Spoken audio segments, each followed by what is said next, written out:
നമസ്കാരം. നിമിഷപ്രിയയുടെ വധശിക്ഷ നടപ്പിലാക്കുന്നത് മരവിപ്പിച്ചു. ഇത് സംബന്ധിച്ച് ഉത്തരവ് പുറത്തിറങ്ങി. ആക്ഷൻ കൗൺസിലാണ് തീരുമാനം സ്ഥിരീകരിച്ചത്. വധശിക്ഷ നടപ്പാക്കുന്നത് മരവിപ്പിച്ചതിന് പിന്നാലെ നിമിഷപ്രിയയുടെ മോചനത്തിനായി ഇടപെടൽ നടത്തുന്ന action council Kanthapuram AP Aboobacker മുസ്ലിയാർക്ക് നന്ദി അറിയിച്ചു. ദിയാദനത്തിന്റെ കാര്യത്തിൽ തീരുമാനമായിട്ടില്ല എന്നാണ് പുറത്തുവരുന്ന വിവരം.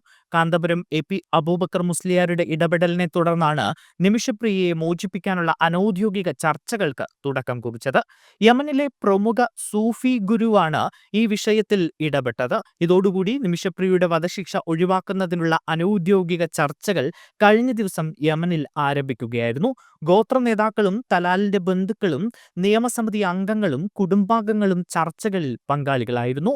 ഹബീബ് അബ്ദുൾ റഹ്മാൻ മഹ്സൂദ്സിന്റെ നേതൃത്വത്തിലുള്ള ഷെയ്ഖ് ഹബീബ് ഉമർ ബിൻ ഹബ്ദുല്ലിന്റെ ഉന്നതതല സംഘം തലാലിന്റെ ജന്മനാടായ ഉത്തര യമനിലെ ദമാറിലാണ് ചർച്ചകൾക്ക് നേതൃത്വം നൽകിയത്.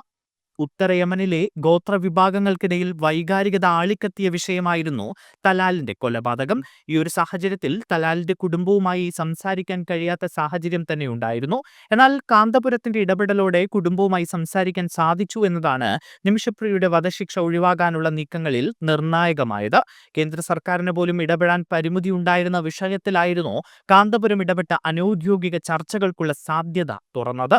കഴിഞ്ഞ ദിവസമായിരുന്നു കാന്തപുരം അബൂബക്കർ മുസ്ലിയാർ വിഷയത്തിൽ ഇടപെട്ടത്. യമൻ ഭരണകൂടവുമായി കാന്തപുരം ചർച്ച നടത്തിയെന്നുള്ള വിവരം പുറത്തു വന്നിരുന്നു.